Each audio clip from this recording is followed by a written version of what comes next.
Acts chapter 22. Acts 22.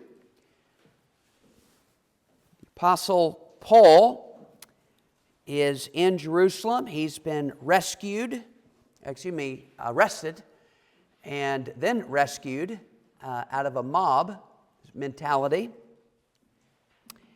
As he's being escorted away, he asks the chief captain, can he speak to the audience? He's granted permission. He speaks then to the audience in a Hebrew tongue, and he has started to tell his defense. Chapter 22 and chapter 23 is all about the vindication of Paul. That's where we're at, letter C. And we've covered most of point number 1 underneath that, Paul's defense to the crowd. He's gone through his testimony, pre-conversion, what he was before he got saved, and then his personal conversion. He talked about on the road to Damascus and how God touched him. And now we are on letter C, post-conversion. What happened to him after he trusted Christ as a Savior and after God had called him into the ministry. Number 1, how God saved him from the Jews. How God saved him from the Jews. Now, right after going to Damascus, he had gone down to Jerusalem, and God's going to give Paul the heads up. And of course, at this time, way back in the history, he's not even called Paul yet, he's Saul. Gave Paul heads up saying, hey, you better get out of Dodge or they're going to kill you. Look at verse 17, chapter 22. And it came to pass that when I was come again to Jerusalem, even while I prayed in the temple, I was in a trance and saw him saying unto me, make haste and get thee quickly out of Jerusalem, for they will not receive thy testimony concerning me. So he says, don't stick around. I'm saving you from the Jews. They're going to get you because you've been against them for all this time. And we see number 2, how God sent him to the Gentiles. Now remember, Paul is speaking to in the Hebrew tongue to a group of primarily Jews, and he's telling them, hey, I used to be this, but God on the road to Damascus appeared to me, and I became a believer, and then I went back to Jerusalem, but God told me to leave the Jews, but now I'm going to go to the Gentiles. Now watch that. He's going to say the word Gentiles. In verse 21, and he said unto me, depart, for I will send thee far hence unto the Gentiles. Now think about it. If you were a Jewish person in the audience hearing Paul saying that God told them to get away from the Jews and to go to the Gentiles, I mean, it might kind of stir you or push your button a little bit. That's exactly what's going to happen here. The audience is going to get ticked off after he used the word Gentiles. God calls me to leave the Jews and go to the Gentiles. So, number 2, Paul's defense to the Roman military. Notice letter A, the anarchy of the crowd. Now, I've already given you main points, number 1, 2, and 3, but in case you did not get that, number 2 is Paul's defense to the Roman military. And then letter A underneath that, the anarchy of the crowd. Now, once he mentioned that dirty word, Gentile, the crowd ignited. They got mad, furious. Verse 22, and they gave him audience unto this word. Up to that point. And then lifted up their voices and said, away with such a fellow from the earth, for it is not fit that he should live. So he didn't even finish, but he just got to that point as he was sent to the Gentiles, and they're immediately crying out, saying, get this guy out of here. He's not fit to live. And as they cried out, now watch this, and cast off their clothes and threw dust into the air. Now that may sound odd to our culture today, in 2026. But what it does not mean is, it does not mean that they're getting naked. Now, think about it. They're in an audience of people, scores of people, maybe hundreds of people, but nevertheless, there's a lot of people, and it says they cast off their clothes. It's not like they're having a immoral, indecent, suggestive thing. Not at all. If I went to the gym and one of the teenagers challenged me to basketball, of course, I know who would win. I know that for certain because I would injure them before they could score. But anyway, hey, I'm 57. I have to have every advantage. But if I did, I would certainly take off my sport coat. I would be taking off my clothes. Back then, if you were getting ready to stone somebody or grab somebody or fight somebody, you would take off your clothes. It's the same thing. So they're casting off their clothes. Now, to throw dust into the air, that's not the only time this is used in the Bible. It's used a handful of times. Sometimes it meant deep sorrow, deep lamentation, deep regret, or deep disgust. So with the context of what they said, it is not fit that he should live. Okay, put it this way. They're throwing dust in the air with disgust, saying, he is filthy. He is filthy.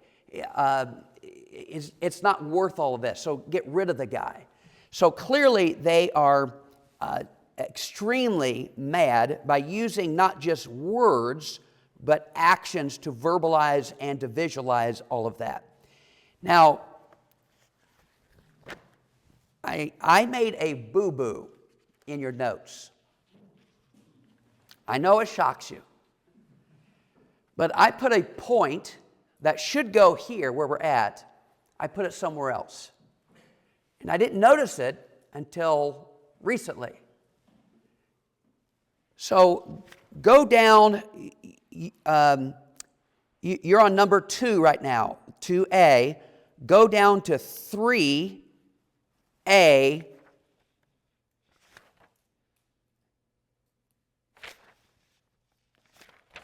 Anyway, you see a little b down there, a small little b, and it says this is the 7th recorded instance. Do you see that? That whole paragraph should go where we're at. So just draw an arrow from that point where it says this is the 7th recorded instance where Paul preaching caused an uproar. That should go under 2A, the anarchy of the crowd.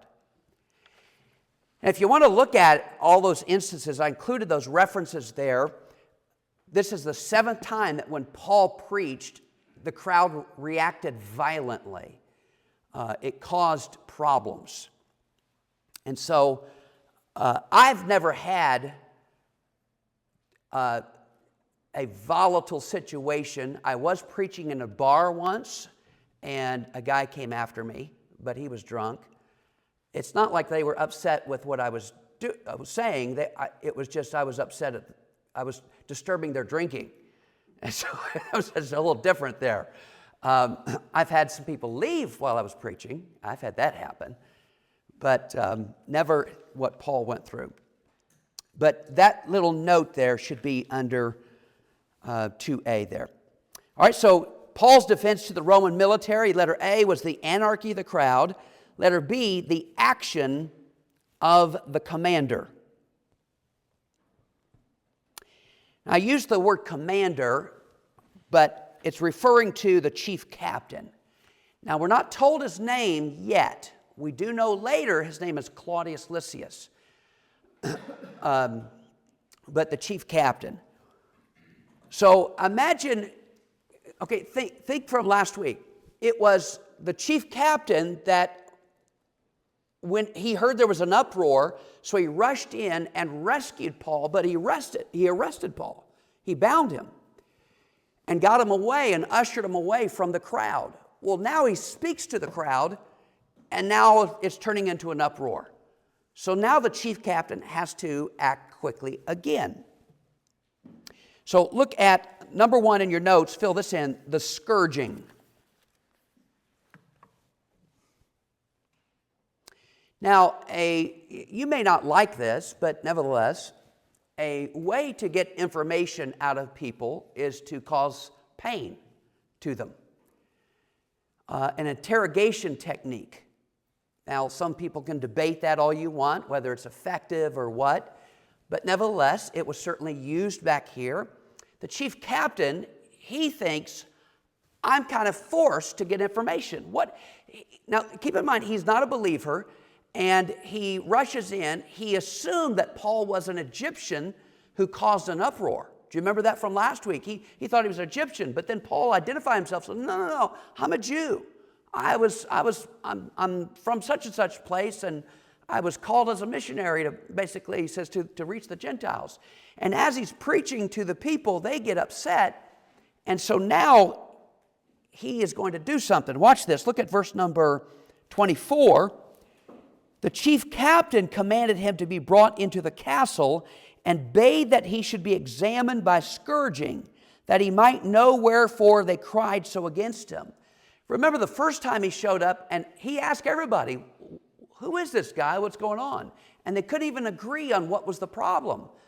And so he doesn't know. So he says, well, I'm going to beat Paul and get some answers out of this. So I know what's going on. So I don't blame him too much. I'm not saying it's kind or anything, but I don't blame him because he wants to know what's going on. And so he says the scourging. But number two, the sparing. Now, Paul is pretty smart, and he is going to say something that's going to get him out of the scourging. He knows that these are soldiers, and so he's going to mention something to them that they would know and that would stop the scourging. Look at verse number 25. And as they bound him with thongs. Now, we identified that word before. The word thongs just means like leather straps. Paul said unto the centurion that stood by, is it lawful for you to scourge a man that is a Roman and uncondemned? Now, stop there. Up to this point, they thought he was an Egyptian. He's identified himself as Jewish, but they had no clue that he was a Roman. And you could be Jewish and Roman at the same time. I'm an American, and yet I'm part German, Irish, and Cherokee. One's ethnicity, one's nationality. There's a difference. So you could be a Roman and a Jew at the same time. And he identifies, hey, I'm Roman. Well, they didn't know that. But notice here it says, is it lawful for you to scourge a man that is Roman and uncondemned? When the centurion heard that, remember the centurion's the guy that's over the 100 soldiers. He went and told the chief captain, saying, take heed what thou doest, for this man is a Roman. Then the chief captain came and said unto him, tell me, art thou a Roman? He said, yea. Isn't it interesting how, I know I have done this, I'm sure you have as well if you were honest with yourself. Sometimes we think something and we're getting ready to act on something until we actually find out the truth. Oh, it's that little piece of information that you didn't know before, but you were so clear on what you were going to say or what you're going to do, but you didn't know that piece of information. And so he's finding out the information, and he's going to now change his actions, his behavior. Verse 28, chief captain answered, with a great sum obtained I this freedom. Paul said, but I was freeborn. I was born this way. Then straightway they departed from him, which should have examined him. The chief captain also was afraid, after he knew that he was a Roman, and because he had bound him. Now that's an interesting phrase. He was afraid because he even bound a Roman citizen without having a conviction. There were a couple of things that Roman citizens were guaranteed. First of all, no torture until trial. You could not be tortured unless there was a trial first. Secondly, there could be no punishment unless there was condemnation. So there had to be a trial, there had to be a verdict, and you had to be found guilty to be able to be punished. In other words, they were guaranteed due process. They could not be punished first. And so the chief captain knew this, and he was like, uh-oh, I bound him even. So from here, he's making sure he's going to cross his T's and dot his I's, doing everything correct, because he himself might be in trouble. So Paul gets out of this scourging. He's spared here. Number 3, Paul's defense to the council.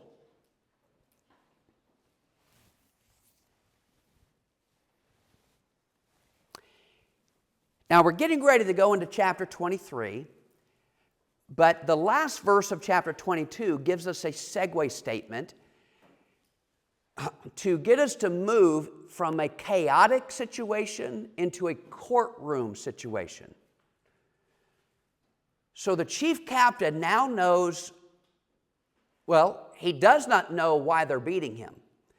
He knows that he's a Jew and he knows that he's a Roman, but he still doesn't know what the uproar of the situation is. He just knows that he's bound and they want to kill him.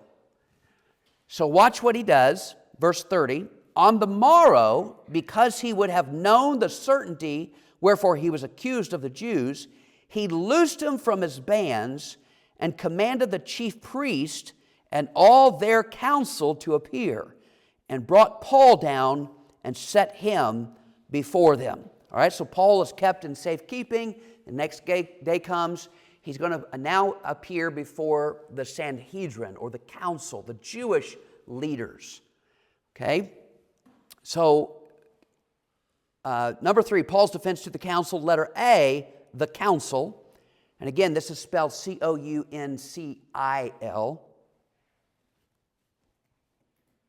Number 1, the defense.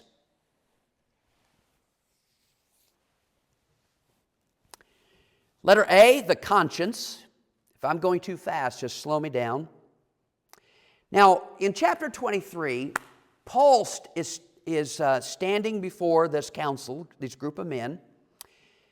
And if all of the 70 Sanhedrin were there, I don't know, but it says it called the council together. But nevertheless, he's there. Paul decides to speak first.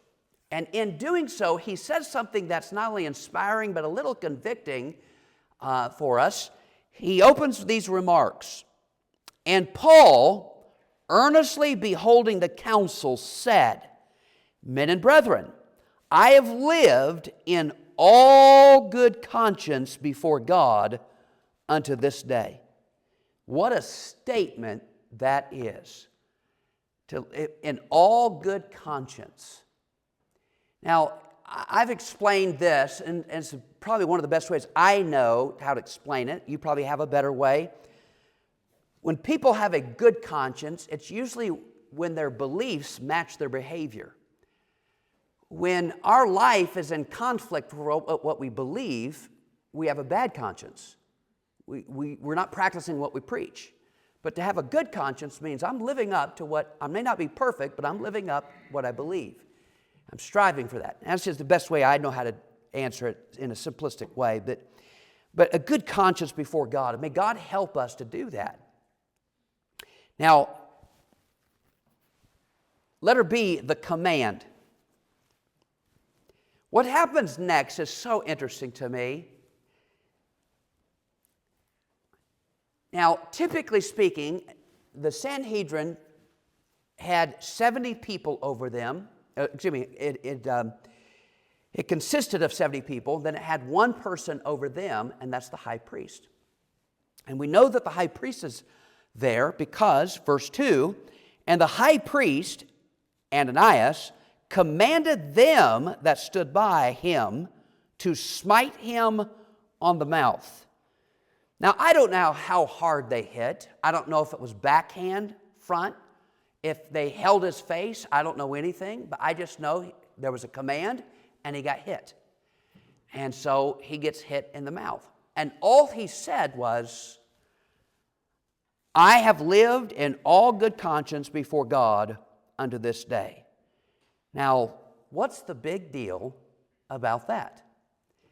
Now, to a high priest especially, but to any Jews, generically speaking, what he said, I have lived in all good conscience before God unto this day, would be a high insult. It would basically be saying, I have been called to reach the Gentiles, and I have done right. I have done good by doing this. I have been called by God Almighty, a holy God, to reach the Gentiles. And so the Jews saw this as a huge blasphemous insult. And keep in mind, he's already been accused of denying the law, telling people to not be circumcised, he's anti-Moses, and he's brought somebody into the temple, a Gentile. Well, none of that's true, but he has the audacity to state that he's lived in all good conscience. So they slapped him. How dare you say that? And so there was the command. Now, letter C, the charge.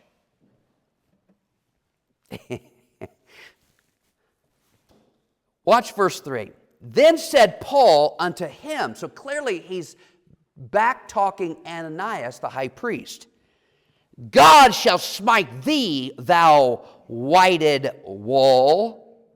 Now stop there. To call somebody a whited wall, to us is kind of comical.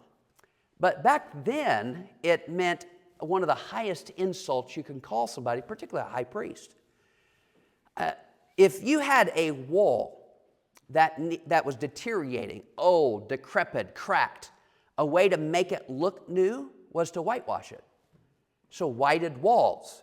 So in other words, it looked good on the outside, but not necessarily on the inside. He was basically calling Ananias, you hypocrite, you whited wall.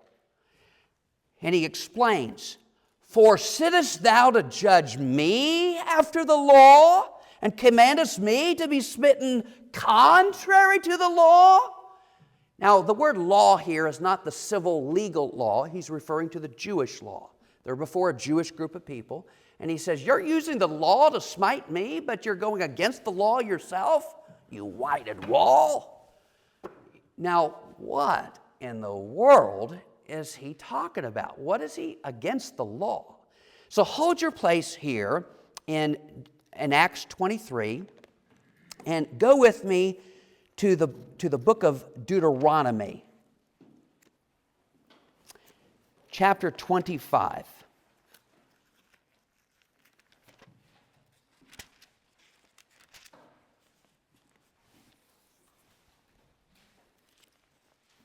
Keep your place in Acts 23.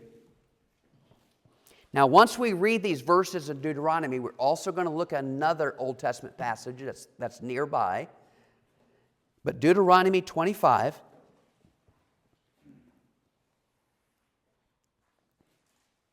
look with me at verse 1. If there be a controversy between men, and they come unto judgment, that the judges may judge them, then they shall justify the righteous and condemn the wicked. So that's just talking about there should be a due process. There should be a trial. There should either be a verdict of guilty or innocent. That's all it's saying. Verse 2, and it shall be, if the wicked man be worthy to be beaten, that the judge shall cause him to lie down and be beaten before his face according to his fault by a certain number. In other words, the greater the deed, the worse the punishment. That's all it's saying. So what Paul is saying is, you go ahead and smite me, but you haven't even judged me yet. You've given me and lashed out punishment. You've given me a punishment before there's a verdict, before there's even a trial. You're going against the law, you whited wall. So he's saying that, but flip over to Exodus, go back, Exodus chapter 22.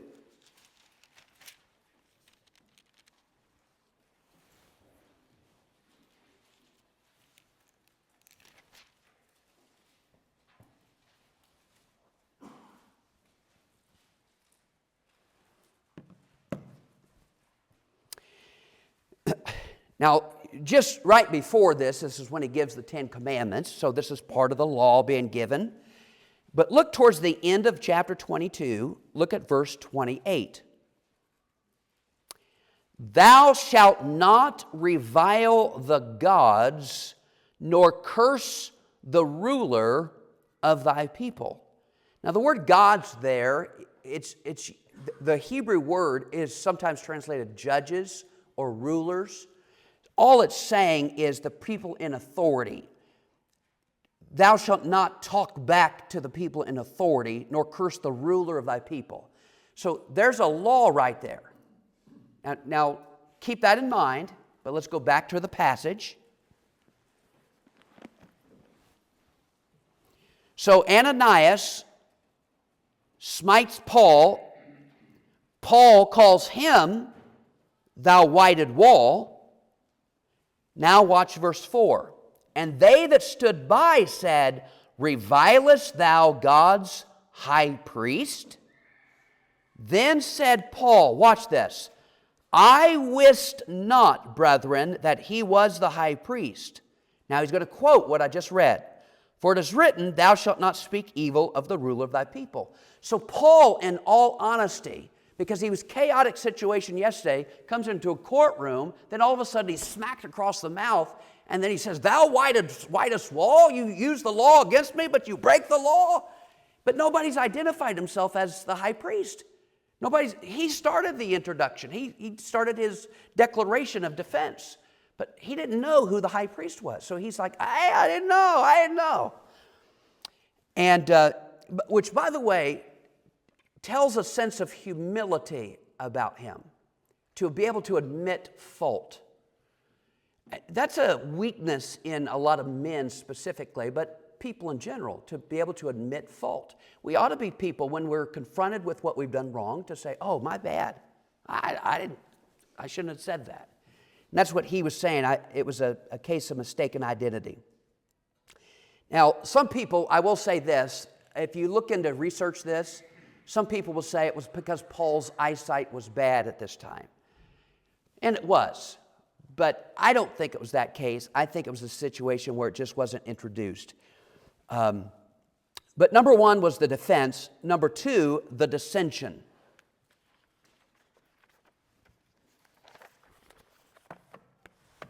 I'm going to try to finish A and B. I'll make a couple of comments, and we'll be done for tonight. Letter A, the perception. Now, I have mentioned one or two times last week, I mentioned once already, that Paul was smart. Paul was able to read the audience. Paul was able to determine who he was speaking to, and he chose certain words certain ways. Watch what he does here. Look at verse 6. But when Paul perceived that one part were Sadducees and the other Pharisees, he cried out in the council, Men and brethren, I am a Pharisee, which was a true statement. The son of a Pharisee, of the hope and the resurrection of the dead, I am called in question. Now, that statement right there will literally change the next 3 chapters, maybe 4 chapters. It's really going to change the whole debate, the whole accusation. Whenever Paul's before Felix and Agrippa and others, way back in actually towards the end of the book, the whole thing is now going to be not against Paul, but it's all going to be about the issue of the resurrection. The Pharisees believed in the resurrection, Sadducees didn't.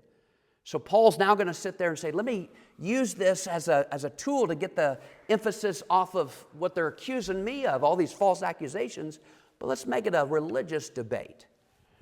And but he perceives the audience. And then letter B, the partition.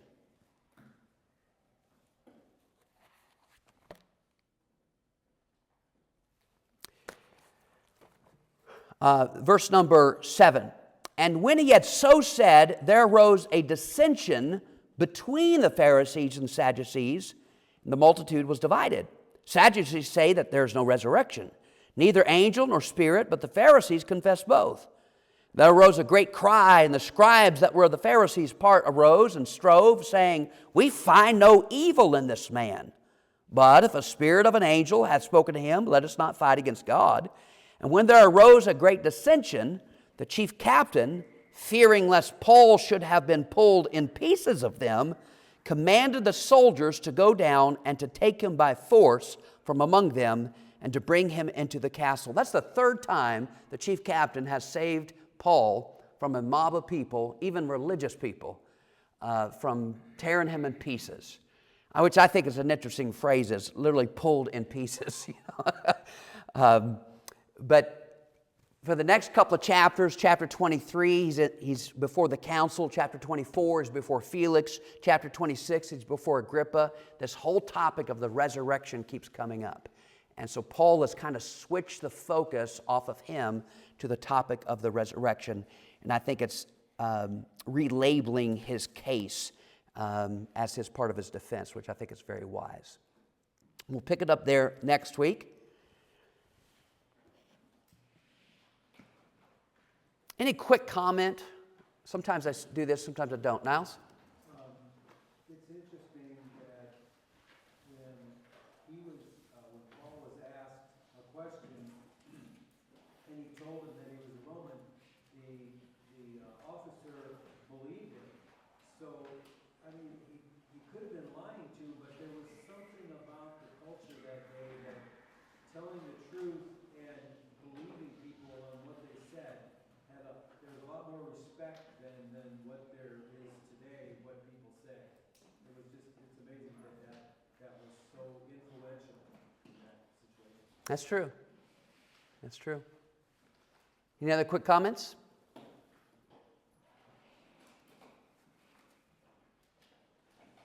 Brother Kent Edsel, could you dismiss us in prayer, please?